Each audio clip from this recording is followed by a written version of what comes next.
दिनों से ठंड बहुत ज्यादा ही बढ़ गई थी, इसलिए लगभग सभी भीड़ भाड़ वाली जगहों पर लोग कम ही नजर आते थे। चाहे वो सड़क हो, बस स्टैंड हो, सिनेमा घर हो या फिर रेलवे स्टेशन। रात के 11:30 बज रहे थे। आलोक स्टेशन पर अपनी ट्रेन के आने का इंतजार कर रहा था। उसका मूड बहुत ही खराब था क्योंकि ट्रेन को 7:30 बजे ही आना था, लेकिन 11:30 बजे तक भी ट्रेन का कोई अता पता नहीं था। वह कई बार पूछताछ केंद्र पर भी पता करने गया, लेकिन हर बार वहां बैठे रेलवे के स्टाफ ने बोला कि धुंध के कारण अभी तक कोई सूचना नहीं मिली है। एक बार तो उस रेलवे के स्टाफ ने आलोक को डांट भी दिया और कहा, अरे भाई साहब, कितनी बार एक ही सवाल पूछ रहे हो आप? देखिए, ट्रेन आने की सूचना हमें मिलेगी तो अनाउंसमेंट हो जाएगा ना। आप बार बार यहाँ आकर हमें परेशान मत करिए। बहुत ही छोटा स्टेशन था वो, इसलिए ना तो कोई अच्छा सा वेटिंग रूम था वहां और ना ही बड़ी दुकानें। हर और खामोशी ही खामोशी नजर आ रही थी। बस कुछ कुत्ते दिखाई दे रहे थे। उन पर भी शायद इस कड़कड़ाती ठंड का असर हो गया था, इसलिए वे भी चुपचाप खुद को समेटे हुए पड़े थे। आलोक कभी उन कुत्तों को देखता, कभी खुद को। इस समय उसे अपनी हालत भी कुत्तों की तरह ही लग रही थी, लेकिन अचानक उस खामोशी को कुत्तों के भौंकने की आवाज ने तोड़ा। वे कुत्ते लगातार भौंक भी रहे थे और रो भी रहे थे। आलोक को समझ नहीं आ रहा था कि आखिर ये कुत्ते अचानक से इस तरह क्यों भौंकने लगे। वो इस प्रश्न का उत्तर ढूंढने की कोशिश कर रहा था। तभी उसके कानों में रेलवे के अनाउंसमेंट की आवाज आई कि उसकी ट्रेन 2 नंबर प्लेटफॉर्म पर आने वाली है। आलोक उसी प्लेटफॉर्म पर खड़ा था, इसलिए उसे ज्यादा टेंशन नहीं हुई। अचानक आलोक की नजर ट्रेन की पटरी पर गई और उसने वहां जो देखा, उसे देखकर उसका दिमाग हिल गया। उसने देखा कि ट्रेन की पटरी के बीचों बीच कुछ लोग खड़े हैं। उन सबके हाथों में धारदार हथियार थे। यही नहीं, उनमें से 2 लोगों के हाथ में तो कटे हुए सिर भी थे। एक आदमी के हाथ में लड़की का कटा सिर और दूसरे आदमी के हाथ में एक लड़के का कटा हुआ सिर। उन कटे सिर से लगातार खून टपक रहा था। वो सारे लोग आलोक को घोर घोर कर देख रहे थे। उन्हें देखकर आलोक के मुंह से चीख निकल गई और वो वहां से भागा।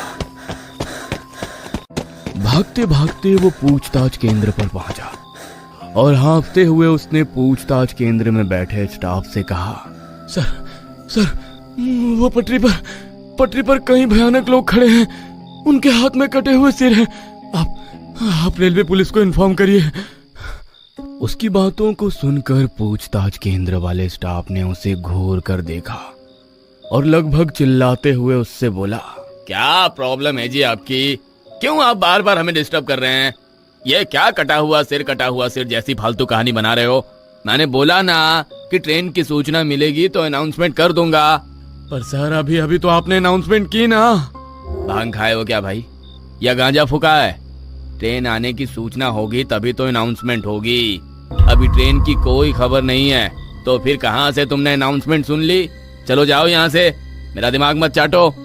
आलोक को कुछ भी समझ नहीं आ रहा था कि आखिर उसने ट्रेन की अनाउंसमेंट कैसे सुन ली और उसने ट्रेन की पटरी पर किसे देखा।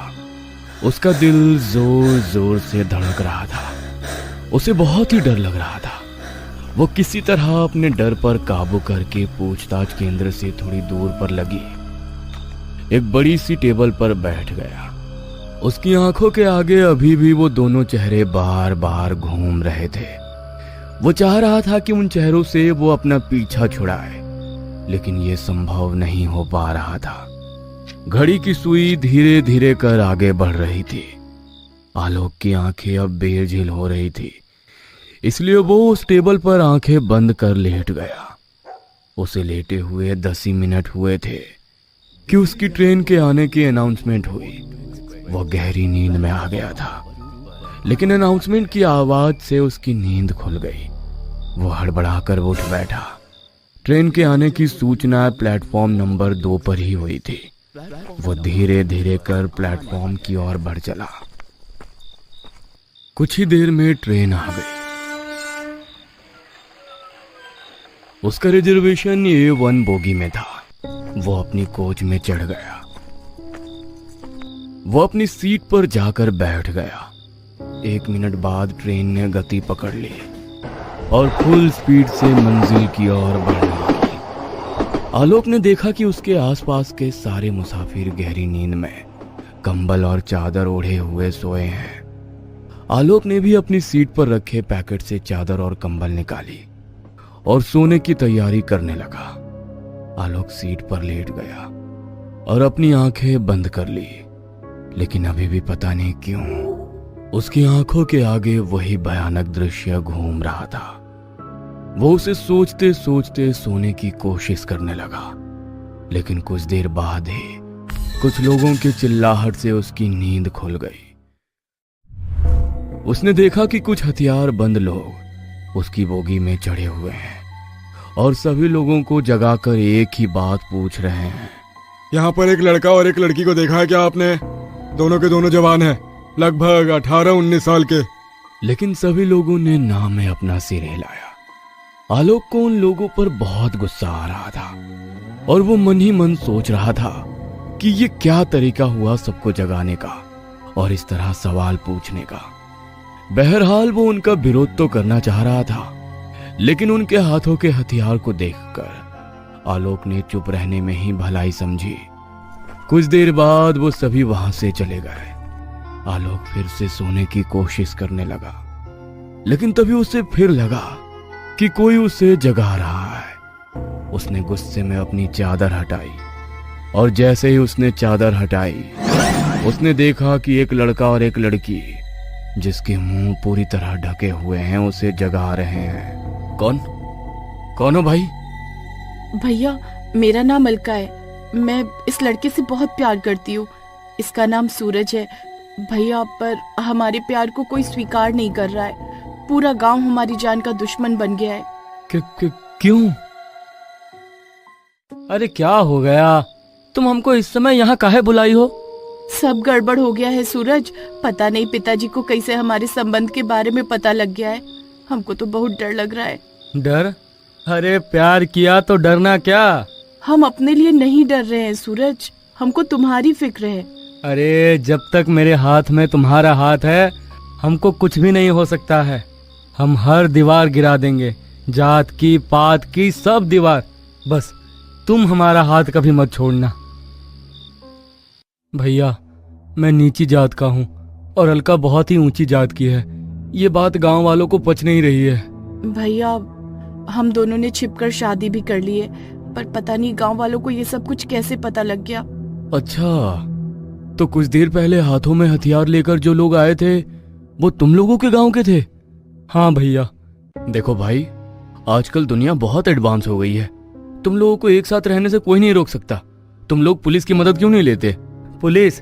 क्या भैया, यहाँ पर पुलिस, कानून, अदालत सब कुछ अलका के पिता और उनका परिवार है। हमारी मदद कोई नहीं कर सकता। ऐसे कैसे नहीं कर सकता? मैं करूंगा तुम्हारी मदद। बताओ मुझे क्या करना होगा? उसके बाद अलका ने आलोक से बोला कि मेरे गांव के कई लोग हमें मारने के लिए ढूंढ रहे हैं। आप किसी तरह हमको उनसे बचा लीजिए। आलोक उनकी बातों को गौर से सुन रहा था और सोच रहा था कि कैसे उनकी मदद की जाए। तभी एक बार फिर से वही लोग वहां आ पहुंचे और उन्होंने उस लड़की और लड़के को देखा। वे तुरंत ही उन्हें पहचान गए। उस भीड़ में अलका के पिता भी थे। गांव वालों, ये देखो, ये दोनों पापी यहाँ है। यहाँ इस आदमी से ये मदद मांग रहे हैं। देर मत करो, मार दो इन्हें। छोटी जात वाले बड़ी जात के पैरों की जूती होते हैं। उनसे शादी नहीं की जाती, उन्हें कुत्ता बनाकर रखा जाता है। इस लड़के ने हमारी बेटी को अपवित्र कर दिया है। इन दोनों को मार दो। अलका के पिता के ऐसा कहने पर सभी लोगों का गुस्सा भड़क उठा। सभी ने उनके गले पर हथियार टिका दिए। आलोक ने जब ये देखा, अरे ये क्या कर रहे हैं आप लोग? पागल हो गए हैं क्या? मैं अभी पुलिस को बुलाता हूँ। आलोक की इस बात पर सभी लोग जोर जोर से हंसने लगे। उसी समय ना जाने ऐसा क्या हुआ कि एक बड़ा सा पत्थर एसी बोगी के शीशे से टकराया और तेज हवा का झोंका अंदर आया और उस हवा के झोंके से उस लड़के और लड़की के चेहरे पर लगा कपड़ा हट गया और जैसे ही वो कपड़ा हटा उनका चेहरा आलोक के सामने आ गया। आलोक ने जैसे ही उस चेहरे को देखा तो उसकी चीख निकल पड़ी, क्योंकि ये वही चेहरे थे जिनका कटा सिर उसने स्टेशन पर देखा था। आलोक का सिर पूरी तरह घूमने लगा। उसके दिमाग ने काम करना बंद कर दिया था। उसे कुछ समझ नहीं आ रहा था कि वो क्या करे और क्या ना करे।